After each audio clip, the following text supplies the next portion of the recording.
Dans l'actualité également, des exercices militaires conjoints menés par la Russie et la Biélorussie, des véhicules blindés, des hélicoptères, des navires ou encore des sous-marins. Ces manœuvres sont baptisées Zapad 2025.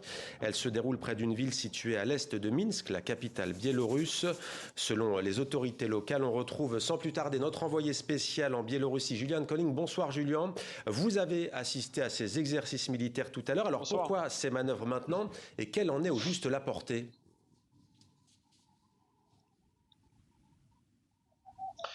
Bon, alors ces manœuvres maintenant, puisque c'est tous les 4 ans que se déroule le Zapad, ces exercices conjoints Russie-Biélorussie, donc c'était assez normal que ça se déroule en 2025.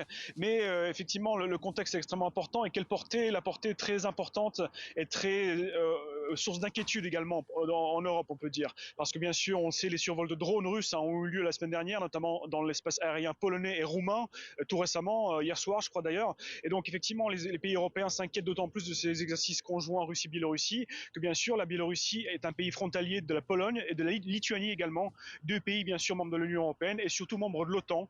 Et donc voilà, ça fait craindre bien sûr à l'Europe une potentielle préparation peut-être des forces russes et biélorusses ensemble pour une nouvelle attaque comme on a vu en 2022 bien sûr contre l'Ukraine. Pour rappel, bien sûr, des forces russes étaient parties de Biélorussie à l'époque, du territoire biélorusse pour attaquer l'Ukraine. Donc c'est bien sûr ce qui fait craindre un peu une nouvelle préparation d'ampleur de ce style à la Russie. Donc après, le Kremlin a commenté en disant que ces exercices étaient prévus de longue date, effectivement, ne menaçaient personne en particulier, qu'il fallait ne rien craindre de ces exercices Zapad. Mais peut-on réellement croire le Kremlin actuellement sur ses intentions? Difficile à dire, et la tension va rester sans doute assez maximale, en tout cas au niveau verbal, sur les semaines et les jours à venir entre donc l'Europe d'un côté et le bloc Russie-Biélorussie allié de l'autre. Julian Colling, notre correspondant à Moscou, envoyé spécial donc en Biélorussie.